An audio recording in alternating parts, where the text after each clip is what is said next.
وہ اس کا استعمال خداوند کی خدمت میں کریں گے، وہ اسے خداوند کی خدمت ہی میں خرچ کریں گے، جبکہ دولت نجات کے معاملے میں کچھ نہیں کر سکتی، کیونکہ کوئی آدمی اپنے بھائی کا فدیہ نہیں دے سکتا، کیونکہ ان کی جان کا فدیہ گراں بہا ہے، وہ اب تک ادا نہ ہوگا۔ تو حل کیا ہے؟ فدیہ کہاں سے دیا جائے؟ ہم فدیہ دینے والے کو کیسے پا سکتے ہیں؟ میں کہوں گا کہ اسی زبور کی 15ویں آیت میں لکھا ہے، لیکن خدا میری جان کو پاتال کے اختیار سے چھڑا لے گا، تو دولت آپ کو نجات نہیں دے گی، کیونکہ آپ نجات کے بدلے کوئی شے نہیں دے سکتے۔ کوئی آدمی اپنے بھائی کا فدیہ نہیں دے سکتا، ایسا کبھی نہیں ہو سکتا۔ اور 15ویں آیت میں لکھا ہے کہ خدا میری جان کو پاتال کے اختیار سے چھڑا لے گا، لیکن اس نے یہ کیسے کیا؟ جب اس نے مسیح کو بھیجا، جس نے متی 20:28 میں کہا، ابن آدم اس لیے نہیں آیا کہ خدمت لے، بلکہ اس لیے کہ خدمت کرے اور اپنی جان بہتیروں کے بدلے فدیہ میں دے۔ صحیح، مسیح فدیہ ہے۔ جی، ہم ایک وقفے کے بعد مہمانوں کے سوالات کے ساتھ حاضر ہوں گے۔ ناظرین، ملتے ہیں ایک چھوٹے سے وقفے کے بعد، ہمارے ساتھ رہیے۔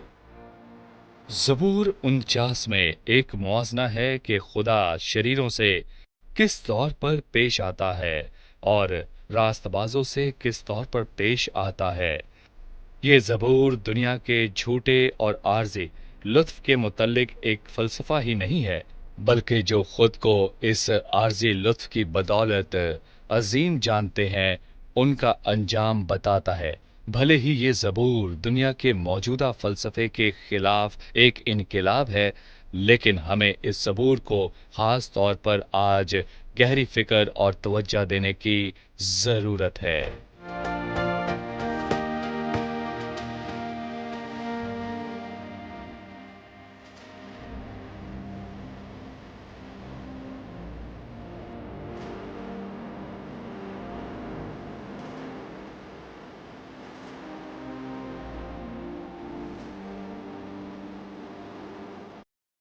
خوش آمدید، آئیے چلتے ہیں مہمانوں کی جانب اور جانتے ہیں ان کا سوال۔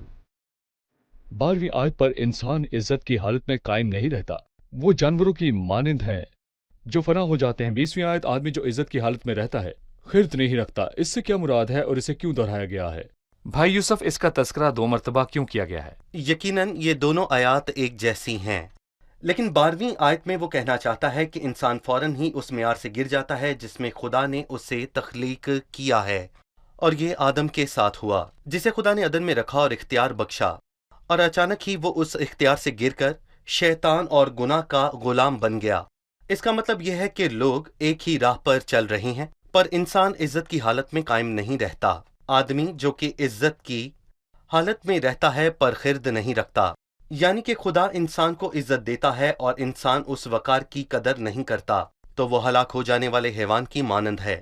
مزید بائبل بہت جگہ پر یہ کہتی ہے کہ حیوان انسان سے بہتر ہیں، مثلاً یسایہ 1:3، بیل اپنے مالک کو پہچانتا ہے اور گدھا اپنے مالک کی چرنی کو، لیکن بنی اسرائیل نہیں جانتے، میرے لوگ کچھ نہیں سوچتے۔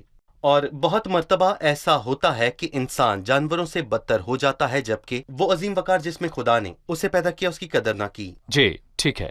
16ویں آیت میں لکھا ہے، جب کوئی مالدار ہو جائے، جب اس کے گھر کی حشمت بڑھے تو خوف نہ کر، کیونکہ وہ مر کر کچھ ساتھ نہ لے جائے گا، اس کی حشمت اس کے ساتھ نہ جائے گی۔ خواہ جیتے ہی وہ اپنی جان کو مبارک کہتا رہا ہو، اور جب تو اپنا بھلا کرتا ہے تو لوگ تیری تعریف کرتے ہیں، تو بھی وہ اپنے باپ دادا کی گروہ سے جا ملے گا، وہ روشنی کو ہرگز نہ دیکھیں گے۔ آدمی جو عزت کی حالت میں رہتا ہے پر خرد نہیں رکھتا، جانوروں کی مانند ہے جو فنا ہو جاتے ہیں۔ بھائی، یہ انسان کے انجام تک پہنچنے کا عمومی خاکہ ہے، لیکن میں چاہوں گا کہ آپ اس پر تبصرہ کریں۔ کیا انسانوں کا انجام ایسا ہوگا، مطلب کہ امیر اور غریب یا غیر ایماندار اور ایماندار؟ بہت سارے لوگ کہتے ہیں کہ دونوں کا انجام ایک جیسا ہی رہے گا۔ دراصل میں کہوں گا کہ یہاں پر واضح طور پر فرق ہے، لیکن جب آپ 14ویں آیت کو پڑھتے ہیں، وہ گویا پتال کا ریوڑ ٹھہرائے گئے ہیں اور موت ان کی پاسبان ہوگی۔ یہاں وہ شریروں کی بات کرتا ہے۔ دیانتدار صبح کو اس پر مسلط ہوگا، یعنی کہ دیانتدار، راست باز، دیندار بادشاہ ہوں گے جو مسیح کے ساتھ بادشاہی کریں گے، اور باقی لوگ پاتال کا ریوڑ ٹھہرائے گئے ہیں، اور یقیناً اس میں فرق ہے۔ اور یہاں پر وہ یہ بھی کہتا ہے کہ وہ روشنی کو ہرگز نہ دیکھیں گے۔ یہ شریر ہیں، لیکن مقدسین جب وہ مریں گے تو وہ خدا کی حضوری میں ہوں گے، کیونکہ خدا نے انہیں اپنی میراث مقدسوں کی کے میراث۔ لائق